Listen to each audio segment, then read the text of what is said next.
نۆرسلایت هۆڵدینگەکەی شازادە و گەورەترین کارتێلی گەندەڵی و دزینی پارە لە هەرێمی کوردستان. نۆرسلایت پێش گەورەبوونی ئارین مەسرور بارزانی لەدایک بووە، ئەو کەسەی دروستی کردووە.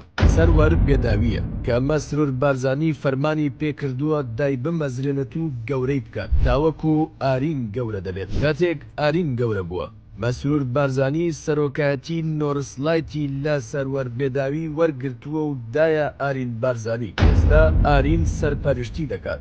ئەو کۆمپانیایە ئێستا وەکو نەهەنگێکی گەورە قەپاڵی بەسەدان پڕۆژەدا بەتایبەت لە بواری بیناسازی و وزە و دەرماندا کردووە.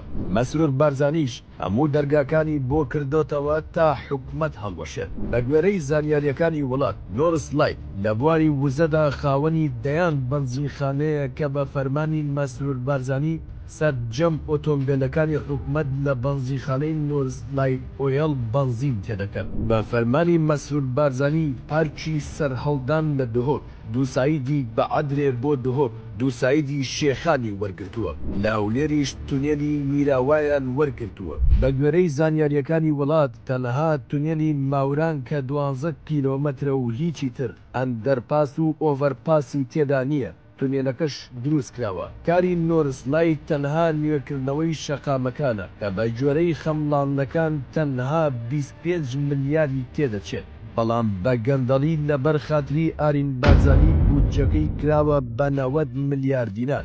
لە بواری بیناسازیش پڕۆژەی توڵاپ تاوەرزیان داوە بە نۆرسلایتی ئارین بارزانی کە تەنها زەویەکەی بەبێ ئەوەی بلۆکێک لەسەر بلۆکێک دابنرێت بەهاکەی 100 ملیۆن دۆلارە.